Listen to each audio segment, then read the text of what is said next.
Salut à toi, moi c'est Eric, j'espère que tu vas bien et que tu es en pleine forme. J'aimerais partager avec toi une pensée que j'ai eue il y a de cela quelques jours. Et en fait, je me suis posé la question de savoir qu'est-ce qui empêche aux gens d'évoluer et de transformer leur vie. Et après y avoir réfléchi,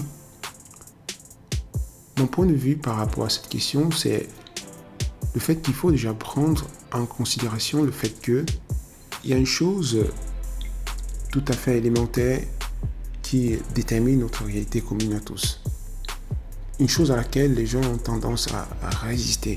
Tout le monde, on a tendance à résister au fait que le changement, c'est la seule chose qui soit constante dans la réalité.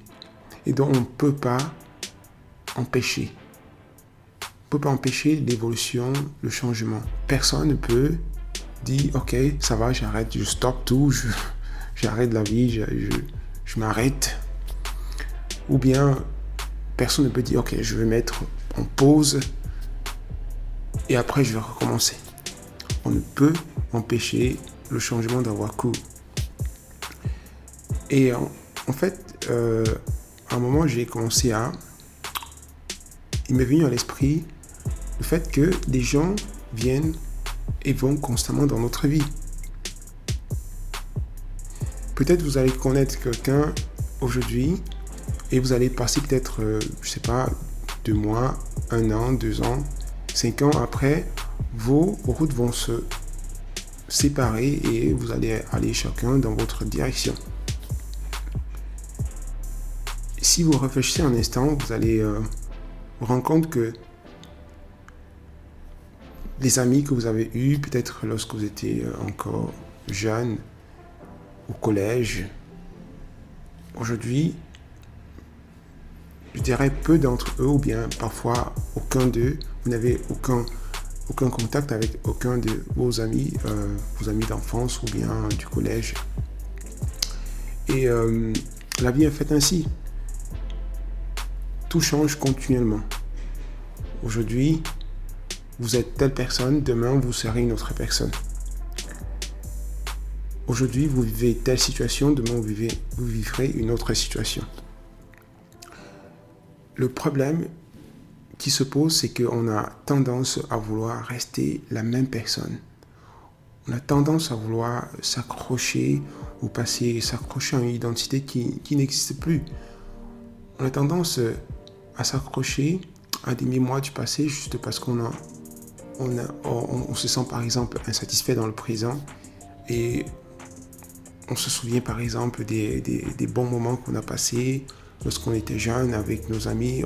On aimerait que les choses reviennent en arrière pour qu'on revive ces situations, mais ce n'est pas possible. Mais la vie autour de nous change, les gens changent et cela nous fait souffrir. Bon, en fait, ça fait souffrir à ceux qui résistent au fait que pour avancer dans la vie, il faut forcément changer. Il faut forcément s'adapter à la réalité présente et essayer de comprendre qu'est-ce qu'il faut faire pour vivre mieux dans le présent et comment programmer, comment se projeter dans le futur. D'autre part, les événements de la vie, que ce soit des événements positifs ou négatifs, sont constamment en train de nous pousser à changer. Et lorsque je parle d'événements, je parle en particulier des événements négatifs qui, lorsqu'ils arrivent dans notre vie, ils nous poussent à changer. Ils nous poussent à revoir nos priorités. Ils nous poussent à revoir ce qui est important pour nous. Mais comme je dis avant, nous sommes en général très têtus. Nous ne voulons pas changer. Nous voulons rester les mêmes et nous prétendons que notre réalité sera différente. Nous prétendons que nous pourrons, en restant la même personne, avoir une réalité différente. C'est pourquoi je suis arrivé à cette conclusion claire et simple que la seule façon d'évoluer et de transformer ta vie, c'est d'abord en premier lieu en embrassant le changement, en comprenant que ça fait partie de la vie et que si on veut vraiment avancer, on doit forcément changer.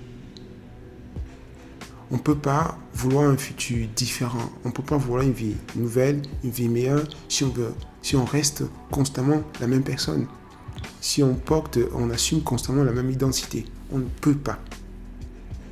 Cela n'est pas possible. Deuxième lieu, la deuxième chose qu'il faut faire, si on veut avancer, si on veut évoluer, si on veut transformer sa vie, c'est de faire de l'inconnu une partie intégrante de notre réalité.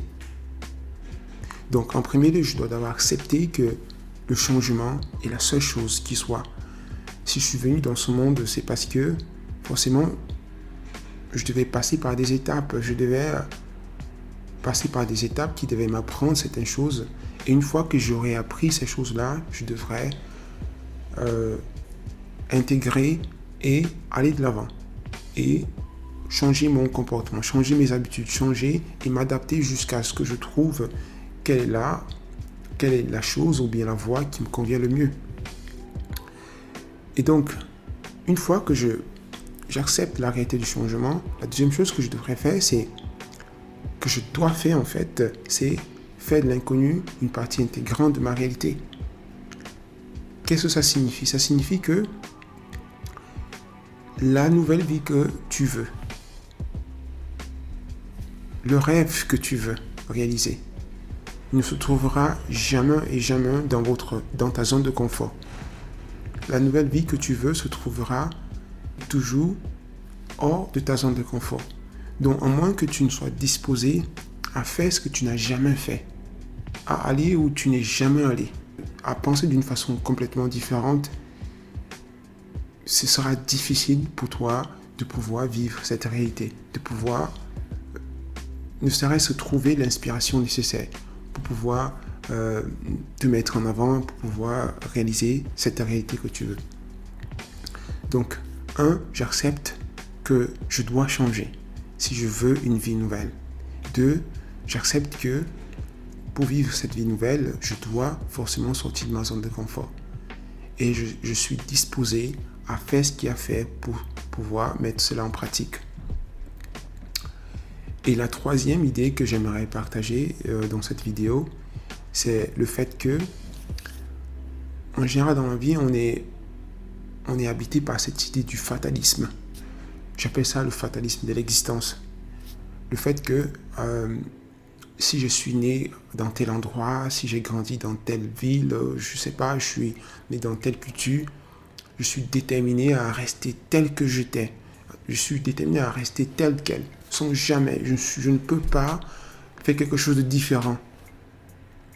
Et donc, c'est cette idée qu'il faudrait abandonner. Il faudrait abandonner l'idée du fatalisme de la réalité. Il n'y a rien de tel. C'est pas parce que tu es né ici, c'est pas parce que tu as grandi tel endroit que tu es déterminé, que tu es destiné à demeurer dans cette identité. Si la vie était ainsi, ce serait vraiment un gâchis. Ce serait un gâchis parce que la vie est infinie. La vie offre des possibilités infinies et illimitées. Il n'y a pas une chose qui ne soit pas possible dans l'existence, potentiellement. Et donc, l'idée du déterminisme, des origines et tout ce genre de choses, ce sont des choses qu'il faut reconsidérer. Il faut reconsidérer parce qu'au centre de l'existence, il devrait toujours avoir ce mouvement personnel d'autodéterminisme et de vouloir réaliser qui on est vraiment, indépendamment d'où on vient, de notre passé, de ce qu'on a vécu, de notre histoire.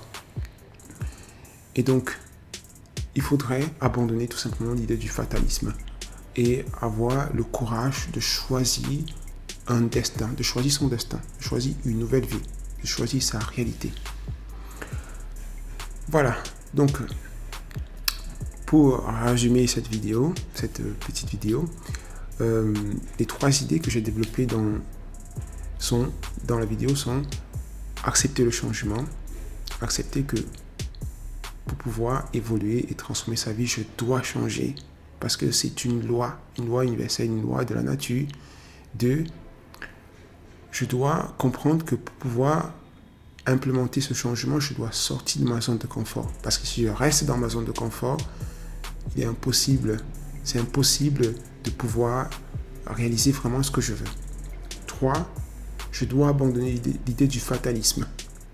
Je ne suis pas déterminé à demeurer tel que j'étais. Je ne suis pas déterminé par, quelques forces, des forces extérieures, des croyances, des coutumes. Aucune coutume, croyance ne détermine ma vie, mon destin. J'ai mon destin entre mes mains, c'est moi qui choisis. Je suis responsable de ma vie, je suis responsable de moi-même. Voilà, c'était tout pour cette brève vidéo. J'espère que tu as aimé. Et dans ce cas, je t'invite à mettre un pouce bleu et bien évidemment à t'abonner pour me soutenir. Je te dis merci et à très bientôt. Mais surtout, comme un président l'avait dit, le changement, c'est maintenant.